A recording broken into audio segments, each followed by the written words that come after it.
മലയാള സിനിമയിലെ ആദ്യകാല നായിക ആണ് നമ്മോടൊപ്പമുള്ള ശ്രീമതി നെയ്യാറ്റിങ്കര കോമളം.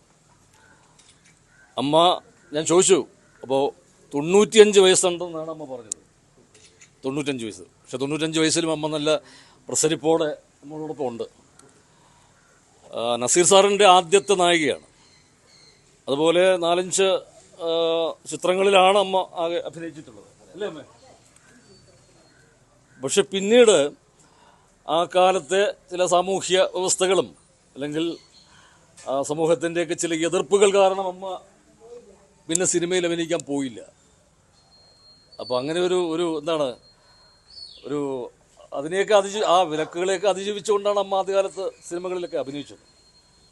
അപ്പോൾ ഈ അമ്മയെ ഒന്ന് ആദരിക്കണമെന്നുള്ള ഒരു വലിയ ആഗ്രഹം, അത് പ്രിയപ്പെട്ട വയലാർ വിനോദ് ആണ്. അമ്മ ഇങ്ങനെ ഇവിടെ വളരെ സുഖമായിട്ട് ഉണ്ട്. പക്ഷെ അമ്മ ഒരു ഒറ്റപ്പെടലിൻ്റെ വല്ലാത്തൊരു വേദനയിലൊക്കെയാണ് അമ്മ. പലപ്പോഴും ജീവിതത്തെ വല്ലാത്തൊരു നിരാശയോടെ അമ്മ കണ്ടുകൊണ്ടിരിക്കുന്നു എന്നൊക്കെ പറഞ്ഞിട്ട് വളരെ മാനസിക വിഷമമൊക്കെ അനുഭവിക്കുന്നൊക്കെ അമ്മ പറഞ്ഞു. അപ്പോൾ നമ്മളൊക്കെ പറഞ്ഞില്ല, നമ്മളെല്ലാം അമ്മയുടെ ഒപ്പം ഉണ്ട് എന്ന് പറഞ്ഞ് നമ്മളത് അമ്മയെ ഒന്ന് കാണാനും, അതെൻ്റെ വ്യക്തിപരമായിട്ടുള്ള ഒരു ആദരിക്കൽ മാത്രമല്ല, ചലച്ചിത്ര അക്കാദമിയുടെയും കൂടി ഒരു ആദരവാണ് ഇപ്പോൾ അമ്മയെ ഇവിടെ ഒന്ന് കാണുന്നതിൽ നമ്മൾ പ്രകടിപ്പിക്കുന്നത്. മലയാള സിനിമയുടെ ഒരു ചരിത്രമാണ് ശരിക്കും അമ്മ എന്ന് പറയുന്നത്. ആദ്യത്തെ ഒരു വനചിത്രം, വനമാല എന്ന് പറയുന്ന ചിത്രത്തിലെ നായികയായിരുന്നു. ഒരുപാട് ചരിത്രമുണ്ട് അമ്മയുടെ. അതൊക്കെ അമ്മ പല പുസ്തക രൂപത്തിലൊക്കെ വന്നിട്ടുണ്ടെന്നാണ് ഞാൻ മനസ്സിലാക്കുന്നത്, അമ്മയുടെ ജീവചരിത്രമൊക്കെ. പക്ഷെ പുതിയ തലമുറയ്ക്കൊന്നും അമ്മയുടെ ആ ഒരു കാര്യങ്ങളൊന്നും അധികം അറിയില്ല. എന്തായാലും ഈ ഒരു അവസരത്തിൽ അമ്മയ്ക്ക് ദീർഘായുസ്സും ആരോഗ്യവും എല്ലാം സർവശക്തൻ നൽകട്ടെ എന്ന് ഹൃദയപൂർവ്വം പ്രാർത്ഥിക്കുകയാണ്. ശരി അമ്മ. ഒരു കാര്യം കൂടെ, അതായത് ഈ മലയാള സിനിമാ മേഖലയിലെ ഒരുപാട് പ്രശ്നങ്ങളുണ്ട്. ഇപ്പോൾ ചലച്ചിത്ര അക്കാദമിയുടെ ചെയർമാൻ ഇന്നലെ രാജിവെക്കേണ്ടി വന്നു, അമ്മയുടെ ജനറൽ സെക്രട്ടറി രാജിവെക്കേണ്ടി വന്നു. എന്താണ് ഈ ഒരു വിവാദങ്ങളിൽ അങ്ങയുടെ ഒരു നിലപാട്? തീർച്ചയായിട്ടും ഇത് ഇപ്പോൾ നമ്മുടെ ഒരു ജസ്റ്റിസ് ഹേമ കമ്മീഷൻ്റെ റിപ്പോർട്ടൊക്കെ പുറത്തു വന്നിരിക്കുന്ന ഒരു സമയമാണ്. എനിക്ക് തോന്നുന്നു ഇന്ത്യയിൽ ആദ്യമായിട്ടായിരിക്കും ഇങ്ങനെ ഒരു കമ്മിറ്റി, അത് കമ്മിറ്റിയോ കമ്മീഷനോ അതിൻ്റെ ഒരു പദപ്രയോഗത്തിലല്ലല്ലോ. കേരളത്തിലെ ഹൈക്കോടതിയിൽ ജഡ്ജിയായിട്ട് വിരമിച്ചിരുന്ന നമ്മുടെ ജുഡീഷ്യറിയുടെ രംഗത്ത് ഏറ്റവും ഒരു കാര്യപ്രാപ്തിയുള്ള നിഷ്പക്ഷയായിട്ടുള്ള ഒരു ജസ്റ്റിസ്, അവരധ്യക്ഷയായിട്ടുള്ള ഒരു കമ്മിറ്റി, അതിൽ നമ്മുടെ മലയാളത്തിൻ്റെ മഹാനടി ഉർവശി ശാരദ അടക്കം വളരെ ഉത്തരവാദിത്തമുള്ള ആൾക്കാരുടെ ഒരു കമ്മിറ്റിയാണ് ഗവൺമെൻറ് രൂപീകരിച്ചത്. അപ്പോൾ അങ്ങനെ ഒരു കമ്മിറ്റി രൂപീകരിക്കുകയും മലയാള സിനിമയിലെ ഇന്ന് ഉള്ള പ്രശ്നങ്ങൾ, മലയാള സിനിമയിലെ സ്ത്രീ സുഹൃത്തുക്കളൊക്കെ നേരിടുന്ന പ്രശ്നങ്ങൾ, അവർ അഭിമുഖീകരിക്കുന്ന ഒരുപാട് നിരവധിയായിട്ടുള്ള വെല്ലുവിളികളും പ്രശ്നങ്ങളും ഒക്കെ ഉണ്ട്. അപ്പോൾ അത്തരം കാര്യങ്ങളെക്കുറിച്ചൊക്കെയുള്ള നിരവധി പരാതികളും ഒക്കെ വരുന്ന സമയത്ത് അതിനെക്കുറിച്ച് അന്വേഷിക്കാൻ ഇങ്ങനെ ഒരു സമിതി അത് രൂപീകരിച്ചു എന്നുള്ളത് തന്നെ ഏറ്റവും ധീരമായ ഒരു നടപടിയാണ്. അത് മറ്റു സംസ്ഥാനങ്ങൾക്കൊക്കെ ഒരുപക്ഷെ മാതൃകയായിരിക്കും. ആ രീതിയിലാണ് നമ്മൾ അങ്ങനെ ഒരു കമ്മിറ്റിയുടെ റിപ്പോർട്ട് അതിന് വേണ്ടിയിട്ട് അങ്ങനെ ഒരു കമ്മിറ്റി ഇത് രൂപീകരിച്ചത്. തീർച്ചയായും അതൊരു ഒരു കമ്മിറ്റിയോ കമ്മീഷനോ എന്നൊക്കെയുള്ള പദം ഒക്കെ മാറ്റിയിട്ട് അതിനകത്തൊരു ഹൈക്കോടതി ജഡ്ജിയാണ് അതിൻ്റെ ഒരു ചെയർപേഴ്സൺ എന്നുള്ള രീതിയിൽ തന്നെ അതിനൊരു ജുഡീഷ്യൽ സ്വഭാവമുണ്ട്. അപ്പോൾ അതുകൊണ്ട് തന്നെ അവരുടെ മുമ്പിൽ നമ്മുടെ സമൂഹത്തിൽ പല കാര്യങ്ങളും തുറന്നു പറയാൻ മടിക്കുന്ന സ്ത്രീ സമൂഹം വളരെ സുരക്ഷിതമായി നിർഭയമായി തങ്ങൾക്കുണ്ടായിട്ടുണ്ടാവുന്ന ചില അനുഭവങ്ങളെക്കുറിച്ച്, തങ്ങൾ നേരിടുന്ന ഈ മേഖലയിൽ നേരിടുന്ന അത് നിരവധിയായിട്ടുള്ള പ്രശ്നങ്ങളുണ്ട്. അവർക്ക് പ്രാഥമികമായ അടിസ്ഥാന സൗകര്യങ്ങൾ പോലും പല സെറ്റുകളിലും ഒരുക്കിയിട്ടില്ല എന്ന് തുടങ്ങി പല സെറ്റുകളിലും അവർ നേരിടുന്ന അവഗണനകൾ, അപമാനങ്ങൾ, അവർ നേരിടുന്ന പല പ്രശ്നങ്ങൾ, അത് ചൂഷണങ്ങൾ ഉൾപ്പെടെ അവർ വളരെ സ്വതന്ത്രമായി അവർ ഈ കമ്മിറ്റി മുമ്പാകെ വന്ന് വെളിപ്പെടുത്താൻ പലരും തയ്യാറായി. അപ്പോൾ അത് തന്നെ അങ്ങനെ ഒരു വേദി ഒരുക്കി കൊടുത്തു എന്നുള്ളതാണ്. പലപ്പോഴും നമ്മുടെ സ്ത്രീകൾ ഇത്തരം കാര്യങ്ങളൊക്കെ പുറത്ത് പറയാൻ പലപ്പോഴും മടിക്കുന്ന ഒരു അവസ്ഥയുണ്ട്. അപ്പോൾ അതിൽ നിന്നൊക്കെ വ്യത്യസ്തമായിട്ട് അവർ നേരിട്ട് വന്ന അവരുടെ ദുരനുഭവങ്ങളെക്കുറിച്ച് കൃത്യമായി ഈ കമ്മിറ്റി മുമ്പാകെ അത് മൊഴി കൊടുക്കുകയും ജസ്റ്റിസ് ഹേമ എന്ന് പറയുന്ന അവർ വളരെ നിഷ്പക്ഷമായി യാതൊരു മുൻധാരണകളുമില്ലാതെ മുൻവിധികളൊന്നുമില്ലാതെ അവർക്ക് മുമ്പിൽ വന്നിട്ടുള്ള ആ വിവരങ്ങൾ അവർ കൃത്യമായി രേഖപ്പെടുത്തുകയും അത് സർക്കാരിന് സമർപ്പിക്കുകയും ചെയ്തു. 2019 ഡിസംബർ ആദ്യം ആ റിപ്പോർട്ട് ഗവൺമെൻറ്റിന് അവർ കൈമാറുകയും ചെയ്തു. ആ റിപ്പോർട്ട് തീർച്ചയായിട്ടും ഗവൺമെൻറ് പരിശോധിച്ചിട്ടുണ്ട്. അത് അനുസരിച്ചുള്ള ചില നടപടികളും ഗവൺമെൻറ് സ്വീകരിച്ചിട്ടുണ്ട് എന്നുള്ളതാണ് നമുക്ക് ചലച്ചിത്ര അക്കാദമിയുടെ ഒരു ചുമതലയിൽ കൂടിയുള്ള ആളെന്നുള്ള നിലയ്ക്ക് എനിക്ക് മനസ്സിലാക്കാൻ കഴിഞ്ഞിട്ടുള്ളത്. കാരണം പല സെറ്റുകളിലും ഈ ഒരു സ്ത്രീകൾ നേരിടുന്ന പ്രശ്നങ്ങളെക്കുറിച്ച് പറയാൻ ഒരു ഇൻറ്റേർണൽ കമ്മിറ്റി, ICC എന്ന് പറയുന്ന ഇൻറ്റേർണൽ കംപ്ലയിൻറ്റ്സ് കമ്മിറ്റിയൊക്കെ വളരെ ഫലപ്രദമായിട്ട് രൂപപ്പെട്ടു. അതുപോലെ സ്ത്രീ ശാക്തീകരണവുമായി ബന്ധപ്പെട്ട് പ്രത്യേകിച്ചും മലയാള സിനിമയിൽ സ്ത്രീകൾ അവരുടെ സാന്നിധ്യം വളരെ കുറവാണ് എന്നുള്ളത് പരിഹരിക്കാൻ വേണ്ടിയിട്ട് പുതിയ സാങ്കേതിക മേഖലയിലായിരുന്നാലും മറ്റ് മേഖലകളിലും എല്ലാം സ്ത്രീകൾക്ക് കൂടുതൽ പരിശീലനം നൽകുകയും അവരെ കൂടുതൽ സജീവമായിട്ട് കൊണ്ടുവരികയും ചെയ്യുന്ന തരത്തിലുള്ള ചില പദ്ധതികൾ ആവിഷ്കരിച്ചിട്ടുണ്ട്. ഒപ്പം അങ്ങനെയുള്ള നിരവധിയായിട്ടുള്ള കാര്യങ്ങൾ ആ സമയം മുതൽ തന്നെ ഗവൺമെൻറ് നടത്തുന്നുണ്ട്.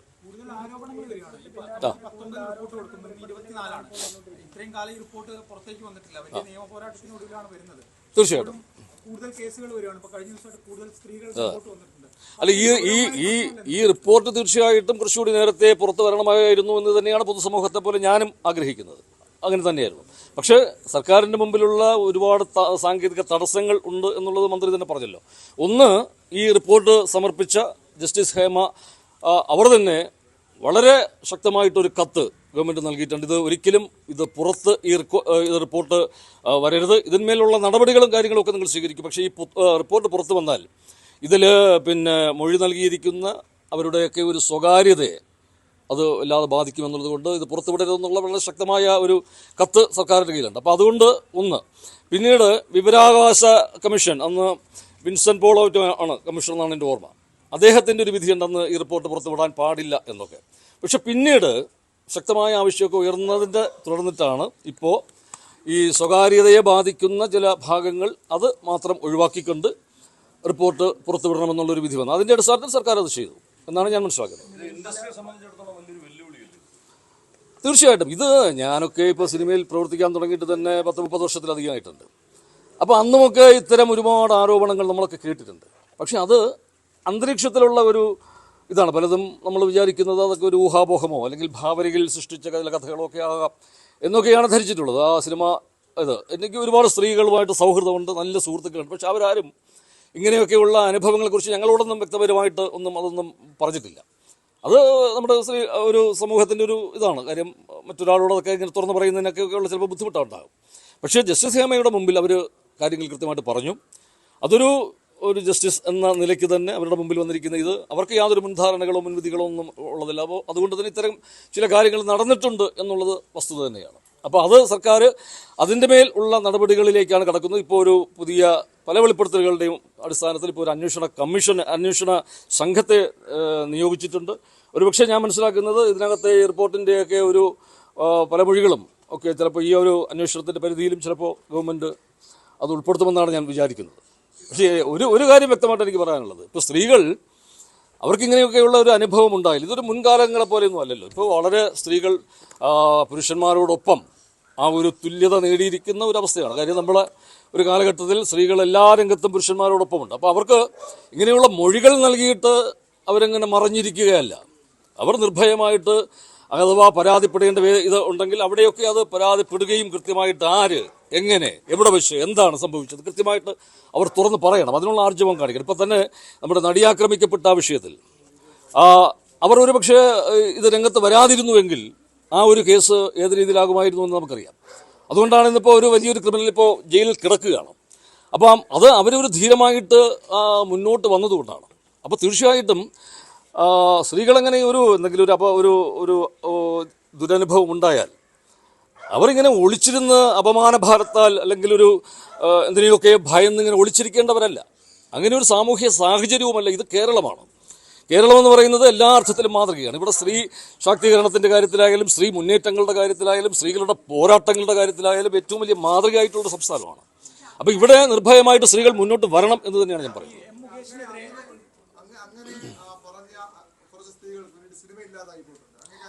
അതും ഉണ്ട്. അതും ഒരു വസ്തുത തന്നെയാണ്. തീർച്ചയായിട്ടും അങ്ങനെയുള്ള വസ്തുതയാണ്. കാര്യം ഇത് എന്താണ്, ഇപ്പോൾ ഒരു പവർ ഗ്രൂപ്പിനെ കുറിച്ചൊക്കെ ഇതിനകത്ത് ചില പരാമർശങ്ങൾ കണ്ടു. എൻ്റെ ഒരു വ്യക്തിപരമായ അനുഭവത്തിൽ അങ്ങനെ ഒരു ഗ്രൂപ്പ് ഉണ്ടായിട്ടൊന്നും നമുക്കൊന്നും അറിയില്ല. അങ്ങനെ ഉണ്ടെങ്കിൽ തന്നെ ഇപ്പോൾ ഈ പുതിയ കാലത്ത് എത്രയോ പുതിയ കുട്ടികളുടെ സിനിമകൾ പിന്നെ വലിയ വിജയമായിട്ട് മാറുന്നു. അങ്ങനെയുള്ള ഇപ്പോൾ മഞ്ഞുമൽ ബോയ്സ് ആയിരുന്നാലും പ്രേമലു ആയിരുന്നാലും അതേപോലെയുള്ള ഒരുപാട് സിനിമകൾ. അപ്പോൾ ഒരു സിനിമ എന്ന് പറയുന്നത് അങ്ങനെ ഏതെങ്കിലും ഒരു ഗ്രൂപ്പിൻ്റെ നിയന്ത്രണത്തിലാണെങ്കിൽ ഇത്തരം സിനിമകളൊന്നും മലയാളത്തിൽ സംഭവിക്കുമെന്ന് ഞാൻ കരുതുന്നില്ല. പക്ഷേ എങ്കിലും ഞാൻ പറഞ്ഞു വരുന്നത്, ഇപ്പോൾ ഒരു സിനിമയിൽ പിന്നെ അത് നിർമ്മിക്കുന്ന നിർമ്മാതാവിന് ആ സിനിമയിൽ ഒരു മേൽക്കൈ ഉണ്ടാകാം.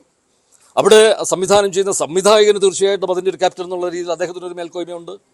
അതിലെ പ്രധാന താരത്തിന് തീർച്ചയായിട്ടും ഒരു മേൽക്കോയ്മയുണ്ട്. അപ്പോൾ അവരുടെയൊക്കെ ഒരു അധികാരത്തിൻ്റെ ഒരു ഒരു ഒരു ഒരു ഇതിനകത്തുണ്ടാകും. അവരുടെയൊക്കെ ചില ഇഷ്ടങ്ങളും അനിഷ്ടങ്ങളും ഒക്കെ ഒരു സിനിമയുടെ കാസ്റ്റിങ്ങിലും ഒക്കെ അതൊക്കെ പ്രതിഫലിക്കാം. അല്ലെങ്കിൽ ഒരു സിനിമയിൽ ആരൊക്കെ വർക്ക് ചെയ്യണം എന്നൊക്കെയുള്ള ഒരു പ്രൊഡ്യൂസറിലേക്ക് തീരുമാനം. അപ്പോൾ അങ്ങനെയൊക്കെയുള്ള ഒരു ഇത് ഉണ്ടാകാം എന്നല്ലാതെ ഒരു യഥാർത്ഥ ഒരു കലാകാരനെ എന്നും ആർക്കും ഒരിക്കലും അങ്ങനെ പൂർണ്ണമായിട്ട് അവോയ്ഡ് ചെയ്യാനോ അല്ലെങ്കിൽ അവരെ ഒഴിവാക്കാനോ ഒന്നും പറ്റുമെന്ന് എനിക്ക് ഞാൻ വിചാരിക്കുന്നില്ല.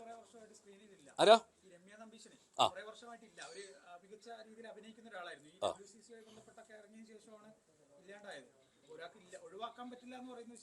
അല്ല, അതാണ് അതിനകത്ത് ഞാൻ പറഞ്ഞില്ല, ഇവരുടെയൊക്കെ ഒരു തീർച്ചയായിട്ടും ഇപ്പോൾ ഒരു പണം മുടക്കുന്ന ആൾക്ക് അയാൾക്ക് ഇഷ്ടമുള്ള കുറേ ആൾക്കാരെ ഈ സിനിമയിൽ വെക്കുക എന്നൊക്കെ പറഞ്ഞാൽ അയാളുടെ സ്വാതന്ത്ര്യമാണ്. അതിനകത്ത് നമുക്ക് എന്താ പറയാൻ പറ്റും? പക്ഷെ അതുകൊണ്ട് മാത്രം സിനിമയെ മുഴുവൻ അവരാണ് നിയന്ത്രിക്കുന്നതെന്ന് പറയുന്ന ഒരു അങ്ങനെ ഒരു കാടടച്ച് വെടിവെക്കുന്ന ഒരു രീതിയോടെ എനിക്ക് യോജിപ്പില്ല. കാര്യം നമുക്ക് ഉണ്ടാകാം എവിടെയെങ്കിലുമൊക്കെ അങ്ങനെയുള്ള അധികാര കേന്ദ്രങ്ങൾ തീർച്ചയായിട്ടും ഉണ്ടാകാം.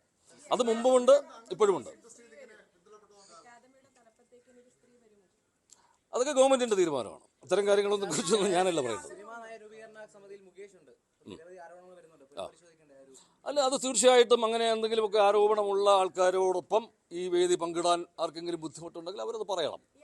ഒരു കാര്യം ഇത് കോൺക്ലേവിനെ കുറിച്ചാണ് താങ്കൾ ചോദിച്ചത്.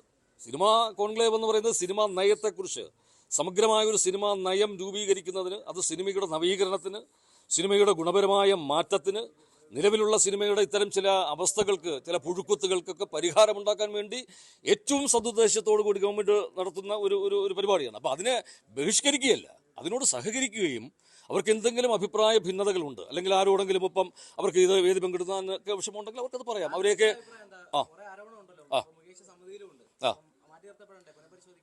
തീർച്ചയായിട്ടും അത് നമ്മൾ ആലോചിക്കേണ്ട ഒരു കാര്യമാണ്. അത് സാംസ്കാരിക വകുപ്പ് മന്ത്രിയും ഒക്കെ കാര്യത്തിൽ ഒരു തീരുമാനമെടുക്കണം. അങ്ങനെ ഒരു ആരോപണ വിധേയരൊക്കെ ഇതിനകത്ത് വരണമോ എന്നൊക്കെയുള്ള ഇപ്പോൾ WCCയുടെ ഒക്കെ അങ്ങനെയുള്ള ആവശ്യങ്ങൾ വന്നിരിക്കുന്നു.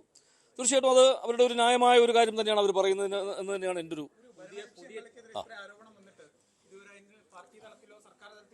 അല്ല, പാർട്ടിയുടെ കാര്യങ്ങളൊക്കെ നിങ്ങൾ പാർട്ടിയോട് ചോദിക്കുക, സർക്കാരിൻ്റെ കാര്യങ്ങൾ സർക്കാരോട് ചോദിക്കുക. ഇപ്പോൾ ഇതിനകത്ത് അല്ല, അതാണ് എൻ്റെ ഒരു അറിവിലും എൻ്റെ ഒരു ഇതിനകത്തുള്ള കാര്യങ്ങൾ എനിക്ക് പറയാൻ പറ്റും. തീർച്ചയായിട്ടും അല്ല, അത് ഞാൻ നേരത്തെ പറഞ്ഞു. ഇങ്ങനെയുള്ള അനുഭവങ്ങളെ കുറിച്ചൊന്നും ആരും നമ്മളോട് നേരിട്ടൊന്നും ഇങ്ങനെ പറഞ്ഞിട്ടില്ല. ഇപ്പോൾ ഈ പറയുമ്പോഴാണ് നിങ്ങളെപ്പോലെ ഞാനും അറിയുന്നത്. ഞാനൊക്കെ സിനിമയിൽ അഭിനയിക്കുന്ന കാലത്ത് പോയി അഭിനയിക്കും, നമ്മുടെ പ്രതിഫലം വരും, പിന്നെ എൻ്റെ ഡബ്ബിങ്ങിൽ നിന്ന് പോകും എന്നല്ലാതെ ഇതിൻ്റെ മറ്റു കാര്യങ്ങളിലൊന്നും നമ്മളൊന്നും ഇടപെടാറുമില്ല, അതിൻ്റെ ആവശ്യവുമില്ല. ഒരിക്കലുമില്ല.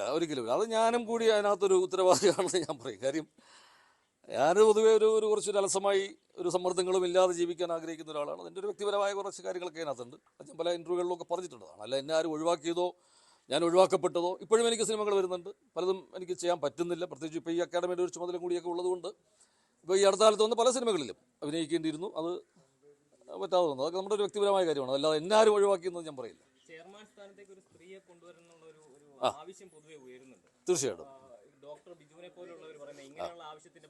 തീർച്ചയായിട്ടും സ്ത്രീകൾ എല്ലാ അർത്ഥത്തിലും ഇപ്പോൾ ഒരു ജെൻഡർ ഇക്വാലിറ്റിയെ കുറിച്ചൊക്കെ നമ്മൾ സംസാരിക്കുമ്പോൾ അങ്ങനെയൊക്കെയുള്ള സാധനങ്ങളിൽ അവരൊക്കെ വരേണ്ടതാണ് തീർച്ചയായിട്ടും.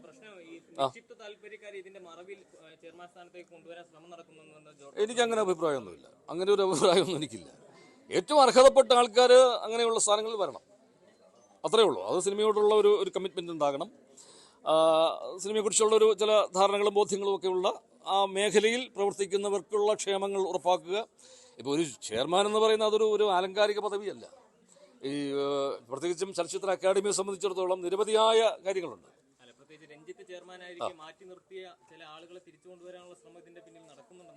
അതിനെക്കുറിച്ചൊന്നും എനിക്കറിയില്ല. എനിക്കറിയാത്തൊരു കാര്യം ഞാൻ പറയുന്നത് ശരിയല്ല. അത്തരം കാര്യങ്ങളൊന്നും എനിക്കറിയില്ല. ഇവിടെ അർഹതയുള്ള ആൾക്കാർ വരട്ടെ, അവർ വരണം എന്ന് ഞാൻ പറഞ്ഞില്ല. അങ്ങനെ ഒരു പദം ഞാൻ പറഞ്ഞില്ല. മാറ്റി നിർത്തപ്പെട്ടിട്ടുണ്ടെന്നൊന്നും ഞാൻ പറഞ്ഞില്ല. തീർച്ചയായിട്ടും സ്വതന്ത്രമായ സർക്കാർ സമിതി അല്ല, അതാണ് അതിലേക്കാണ് പറയുന്നത്. ഇപ്പോൾ ഹേമ കമ്മിറ്റി റിപ്പോർട്ടിൻ്റെ ഒരു വലിയൊരു നിർദ്ദേശം സ്ത്രീകൾ ഈ ICC ഒക്കെ പറയുന്നുണ്ട്. പക്ഷെ അതൊന്നും അത്ര ഫലപ്രദമല്ല. പലപ്പോഴും ഒരു സെറ്റിൽ ഇത് പല സെറ്റുകളിൽ പല ICC ആണ്.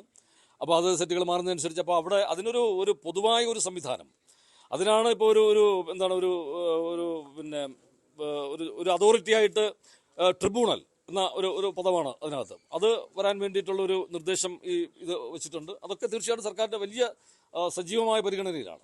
അങ്ങനെ ഒരു ട്രിബ്യൂണൽ വരണമെന്ന് തന്നെയാണ് എൻ്റെയും അഭിപ്രായം. നേരത്തെ സൂചിപ്പിച്ചത് 2019 ലഭിച്ച ഈ റിപ്പോർട്ട് ഇത്രയും നാൾ വെച്ചിരുന്നത് താഴ്ത്തി വെച്ചിരുന്നത് ശരിയായ ഒരു നടപടി അത് താഴ്ത്തി വെച്ചു എന്നുള്ള ഒരു അഭിപ്രായമല്ല. അതിനകത്ത് ഒരുപാട് സാങ്കേതികമായ തടസ്സങ്ങളുണ്ട്. ഒന്ന്, ഞാൻ പറഞ്ഞല്ലോ നേരത്തെ, ഈ അവർ കൊടുത്ത ഒരു കത്ത്, 2 വിവരാവകാശ കമ്മീഷണറായിരുന്ന വ്യക്തിയുടെ ഒരു ഉത്തരവുണ്ട്.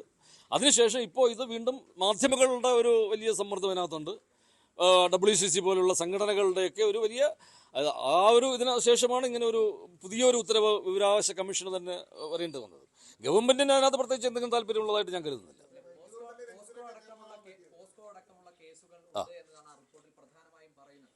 അപ്പോൾ അങ്ങനെ ഒരു ലൈംഗിക ചൂഷണം അടക്കം സ്ത്രീകൾക്ക് നേരെ അക്രമം നടക്കുന്നു എന്ന് പറയുമ്പോൾ സ്വയമേ കേസെടുത്ത് ആ സ്ത്രീകൾക്കൊപ്പം നിൽക്കാനുള്ള ഒരു നിലപാട് സർക്കാരിനുണ്ട് എന്ന് സർക്കാരിന്റെ വൈസ് ചെയർമാനായിട്ടുള്ള അങ്ങേക്ക് തോന്നുന്നു. അല്ല, ഇതൊക്കെ നിയമപരമായ കാര്യങ്ങളാണ്. അതിനെക്കുറിച്ചൊന്നും എനിക്ക് വലിയ പരിജ്ഞാനമില്ല. എന്ത് തന്നെയായിരുന്നാലും ശരി, ഒരു അക്രമം നടന്നിട്ടുണ്ടെങ്കിൽ, പ്രത്യേകിച്ചും സ്ത്രീകൾക്ക് നേരെ, സ്ത്രീകൾ ഒരിക്കലും ഒരു മേഖലയിലും അവർ ഒരു അതിക്രമം നേരിടേണ്ടവരല്ല.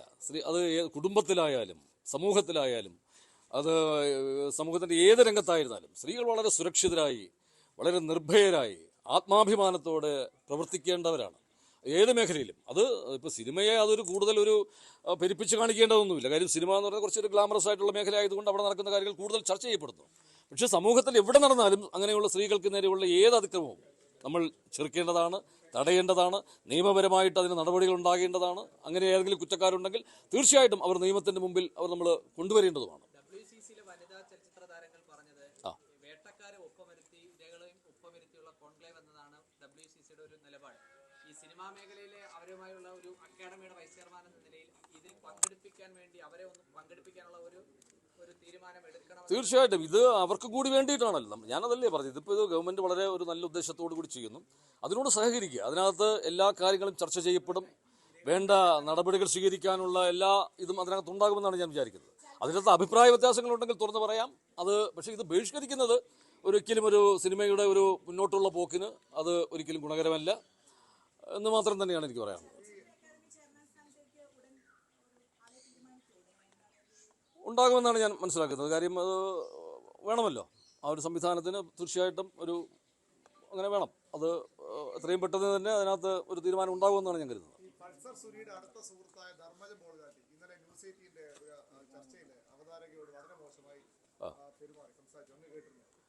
അദ്ദേഹം ആരുടെ അടുത്ത സുഹൃത്താണെന്നൊന്നും എനിക്കറിയില്ല. എൻ്റെ നല്ല സുഹൃത്താണ് ധർമ്മജൻ ബോൾഗാട്ടി.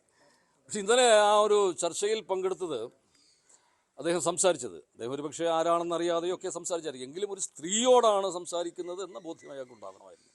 അതുകൊണ്ട് തന്നെ അദ്ദേഹം ഇന്നലെ സംസാരിച്ച ഭാഷ, അദ്ദേഹത്തിൻ്റെ ആ ഒരു സ്വരം ഒന്നും അത്രയും ഒരു പരിഷ്കൃത സമൂഹത്തിന് തന്നെ ചേർന്നതല്ല എന്നൊരു വ്യക്തമായ അഭിപ്രായം തന്നെ. എൻ്റെ സുഹൃത്താണെങ്കിൽ പോലും എനിക്കത് പറയേണ്ടി വരുന്നതിൽ ഖേദമുണ്ട്. അദ്ദേഹം അങ്ങനെ ആയിരുന്നില്ല. പ്രത്യേകിച്ച് ഒരു കലാകാരൻ അല്ലെങ്കിൽ ഒരു കലാപ്രവർത്തകൻ എന്ന് പറയുന്നത് സമൂഹത്തിൻ്റെ ഏറ്റവും നല്ല മാതൃകയാകേണ്ടവരാണ് എല്ലാ അർത്ഥത്തിലും. അവർ സമൂഹത്തേക്ക് ഒരുപാട് സ്വാധീനിക്കാൻ, സമൂഹത്തെ മുന്നോട്ട് നയിക്കാൻ, സമൂഹത്തെ ശരിയിലേക്ക് വിരൽ ചൂണ്ടാൻ പ്രാപ്തരാക്കാനൊക്കെയുള്ള ഒരു വലിയ ദൗത്യമാണ് കലാകാരൻ എന്ന് പറയുന്നത്. കലാകാരൻ്റെ അല്ലാതെ കുറേ വിനോദിപ്പിക്കൽ മാത്രമല്ലല്ലോ. അപ്പോൾ അങ്ങനെയുള്ളവർ തീർച്ചയായിട്ടും സമൂഹത്തിൻ്റെ ഏറ്റവും നല്ല മാതൃകകളാകണം. അവരുടെ എല്ലാ അർത്ഥത്തിലും, അവരുടെ സംസാരത്തിൽ, പ്രവൃത്തികളിൽ ഒക്കെ ആ ഒരു മാതൃക അവർ പുലർത്തണം.